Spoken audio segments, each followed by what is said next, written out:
So I came and did dance theater workshop, performed, then nobody came the first 2 weeks.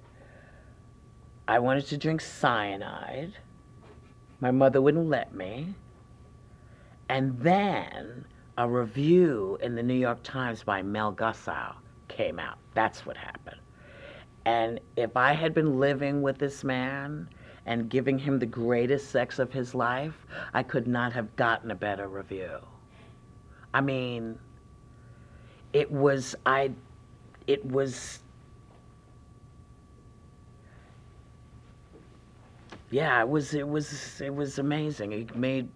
So suddenly now we were, but there, you couldn't get a seat to the show.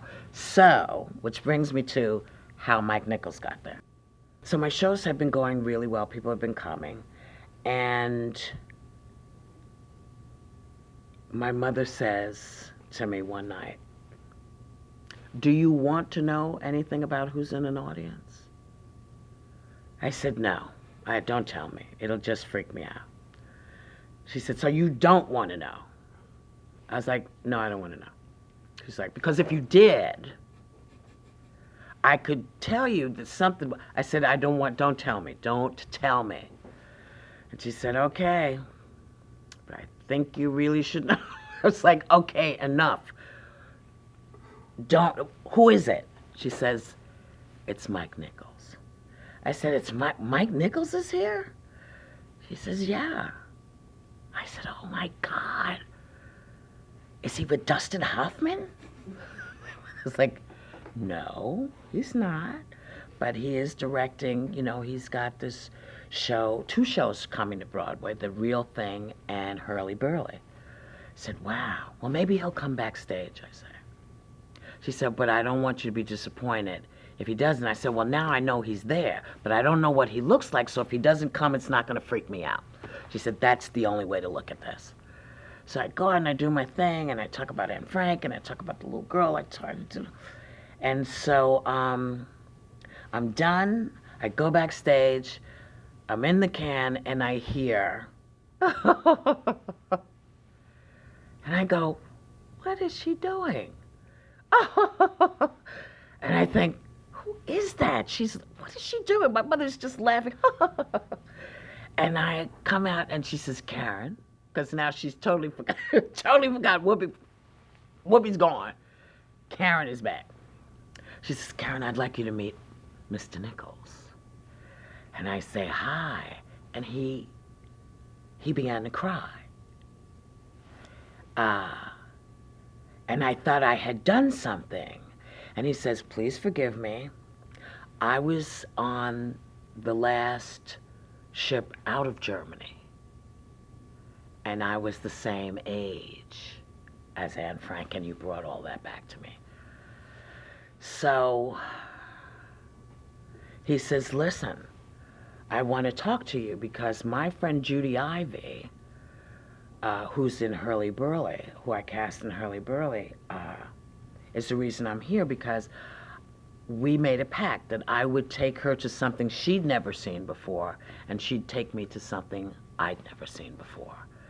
And he said, "I hadn't seen anything like you since myself and Elaine May." And we started talking about other monologists, people that who told stories and why you tell stories and all of this. And so he and I had this incredible conversation. And then he says, very Mike Nichols, "Do you think you might like to do this on Broadway?" And I said, "Sure. Yeah, I would love it. Sure." So it was like hugs of, "Nice to meet you," and blah, blah, blah. And I go on about my business. It was really great. And my mom was like, "I can't believe he was sweet." It was the whole thing. So now we come to the end of the run, and lots of people have come to see the show. It was really great. Barbara Barry, who I loved because she was in a film called One Potato, Two Potato, that dealt with interracial relationship, and Bette Midler came. Oh. And everything I was doing, I was like, Oh my God, it's Bette Midler, it's Bette Midler, it's Bette Midler. Oh my God, it's Bette Midler, it's Bette Midler, it's Bette Midler. Oh my God, it's Bette Midler, it's Bette Midler. Everything I'm doing on my show, but the little eye in the middle of my head is screaming, oh my God, it's Bette Midler, Boogie Boogie Beautiful. Oh my God, oh my God. Just out of control. And lots of really great folks came. So now it's over, and I go home. And I'm home about 3 weeks, and the phone rings, and I say hello, and I hear Ms. Goldberg, and I said, yeah, Mr. Nichols. I said, hi, how are you? He says, I'm very well. I said, how did you get my phone number? Right, Mike Nichols can get it. He said, I asked the people over at Dance Theater Workshop. He said, do you remember our conversation about Broadway? And I said, yeah. He said, well, have you given it any more thought? Do you have a house you prefer to be in? Or I was like, oh, you were serious? You were serious? I said, I thought you were kidding. He says, I'm absolutely. I said, I don't know if I could do this. I don't know. He said, well, why do you think you couldn't do it? I said, because what if I suck? He says, have you sucked in the past? I said, yeah. He said, well, then it won't be a shock. I said, when would you like to do this? He said, well, I just wanted to make sure that you were serious, and now we'll go and find a house for you. So Manny Eisenberg, yes, and Mike Nichols found a Broadway theater for me to perform in. And I came back, and he said, well, we should change the name. I said, okay. What should we call it? He said, well, why not Whoopi Goldberg on Broadway? I was like, my name? He's like, do you not want people to know where you are? I mean, it was wonderful. He said, would you mind if I directed it? I was like, whatever you want to do. You know what I'm doing, so whatever you want to do is groovy. So he did, and the fourth day, because we're talking about it, he said, what do you love? And so we talked about all kinds, talked about movies and all the stuff that I was into, and then for some reason I talked about Hirschfeld. I didn't know why, but I think I talked about being a little kid looking for the number of the Ninas. Yeah. He said, oh. All right.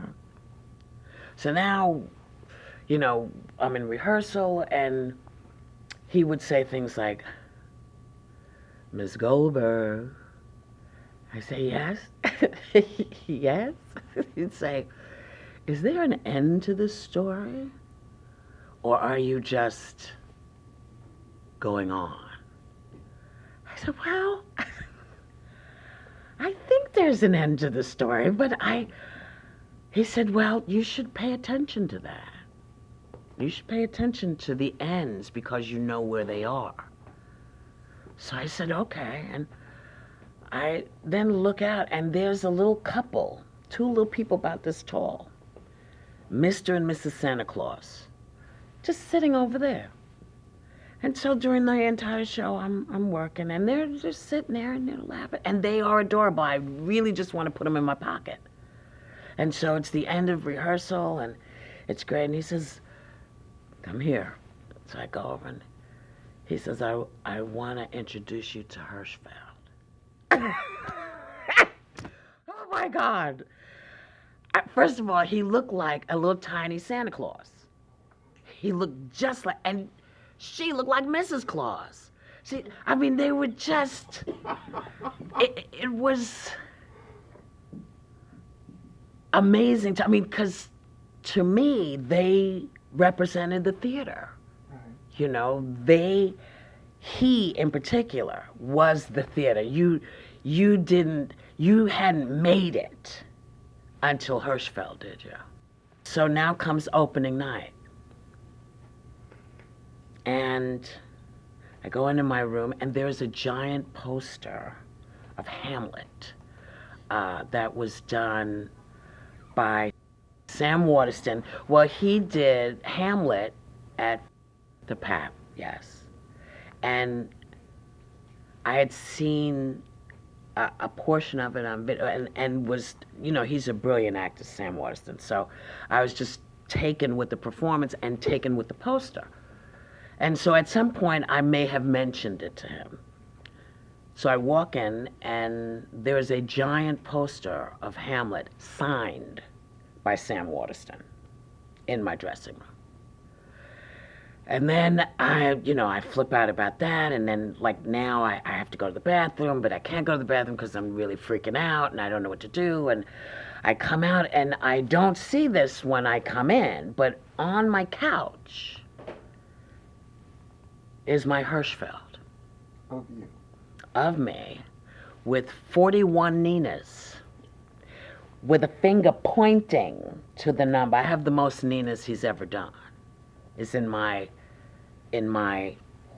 drawing he made for me.